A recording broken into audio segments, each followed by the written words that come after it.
Hello বন্ধুরা, নমস্কার। আজ লক্ষ্মীর কিচেনে বানাবো মাটি আলু দিয়ে শিং মাছের ঝোল করব। কিভাবে করব তোমরা আমার পাশে থাকো বন্ধুরা, দেখতে থাকো। আমি আমার মতন করেই বানাবো।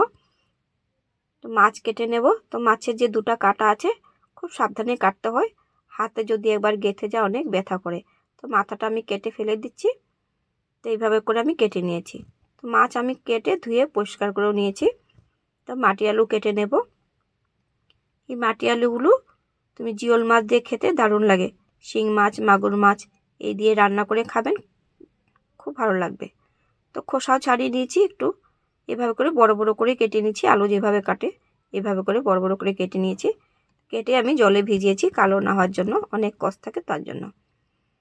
দিয়ে আদাও খোসা ছাড়িয়ে নেব। তো রোজেকারের আদা, রসুন, পেঁয়াজ এগুলা তো লাগেই সবজির মধ্যে দেওয়ার জন্য। তো না বললেও চলে, আমি তোমাদেরকে বলে দিই বন্ধুরা।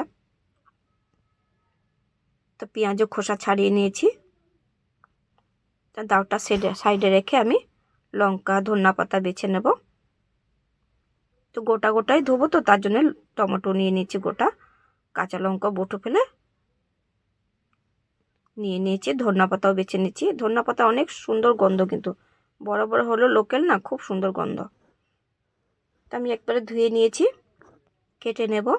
তো পেঁয়াজও জিরি করে কেটে নেব, এতে গ্রাইন্ডারের মধ্যে পেস্ট করব। তো তার জন্য একটু ছোটো ছোটো করে কেটে নিচ্ছি। ছোটো ছোটো করে দিলে গ্রাইন্ডারে কাটার মধ্যে তো চোট পড়ে না, তার জন্য একটু ছোটো ছোটো করে কেটে দিতে হয়।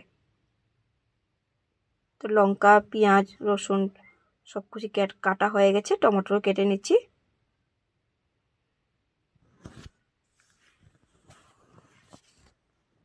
চাইলে তোমরা রসুনও দিতে পারো, তো রসুন আমি দেই নাই, আদা কাঁচা লঙ্কা দিয়েই করব। তো কাটা হয়ে গেছে, গ্রাইন্ডারে পেস্ট করে নেব। তো দিয়ে গ্রাইন্ডারের মধ্যে পেঁয়াজ দিয়ে দিয়েছি, আদাও দিয়ে দেব, লঙ্কাও দিয়ে দেব, টমেটো দিয়ে দেব, একসাথে আমি পেস্ট করে নেব। তো যা যা লাগবে সব কিছু আমি গুছিয়ে নিয়েছি। মাছের মধ্যে হলুদ নুন মেখে রেখেছি। তো মশলাও রেডি করে নিয়েছি।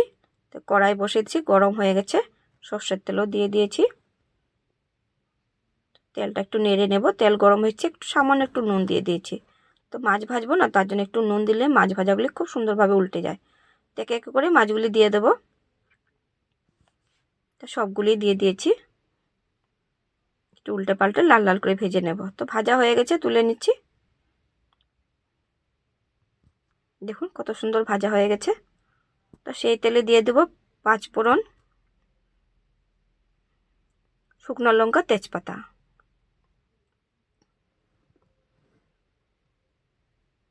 মাটি আলুটাও দিয়ে দিয়েছি। তো মাটি আলু অনেক কালচে কালচে লাগছে না, লালচে লালচে কষ থাকে যে, তার জন্যই এভাবে লাগছে রঙগুলি। তো দিয়ে দিয়েছি মশলা, জিরা, ধনিয়া, লঙ্কার গুঁড়া, হলুদ গুঁড়া দিয়ে ভালো করে মশলাটাকে ভেজে নেব সবজির সাথে। মশলার একটা ভাজা ভাজা গন্ধ উঠবে, দিয়ে দেব আদা, কাঁচা লঙ্কা, পেঁয়াজ বাটা দিয়ে ভালো করে আবারও ভেজে নেব, ভালো করে, যাতে মশলার কাঁচা গন্ধটা চলে যায়। তো দিয়ে দিয়েছি পরিমাণ মতো নুন, দিয়ে দেবো সামান্য একটু চিনি, দিয়ে ভালো করে ভেজে নেব। তো ভাজা ভাজা হয়ে গেছে, দিয়ে দিচ্ছি টমেটোর কুচি, দিয়ে দেবো পেঁয়াজ কলি। তো অল্প ছিল পেঁয়াজ কলি, ভাবছি সবজিতে দিয়ে দিই, রেখে দিলে নষ্ট হয়ে যাবে, তার জন্য পেঁয়াজ কলিও আমি দিয়ে দিয়েছি। তো নেড়ে চেড়ে ভালো করে আমি গরম জল দিয়ে দিচ্ছি। তো বেশি ঝোলও করব না, বেশি ডাঁটও করব না, মিডিয়ামে রাখবো। তো ঢাকা চাপা দিয়ে দিচ্ছি, হয়ে গেছে সবজি।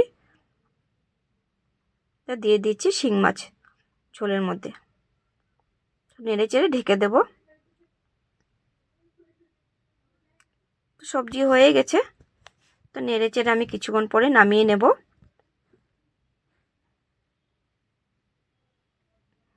দেখুন বন্ধুরা কেমন হয়েছে শিং মাছের রেসিপি মাটি আলু দিয়ে, তোমরা আমাকে কমেন্ট করে জানিও। ইউটিউব বন্ধুরা আমাকে সাবস্ক্রাইব করে দিও, ফেসবুক, ইনস্টাগ্রাম বন্ধুরা আমাকে ফলো করে দিও। আর আমার ভিডিওগুলি যদি তোমাদের ভালো লেগে থাকে, তোমরা আমাকে অবশ্যই একবার কমেন্ট করে জানিও। ঠিক আছে বন্ধুরা, বাই বাই, টাটা।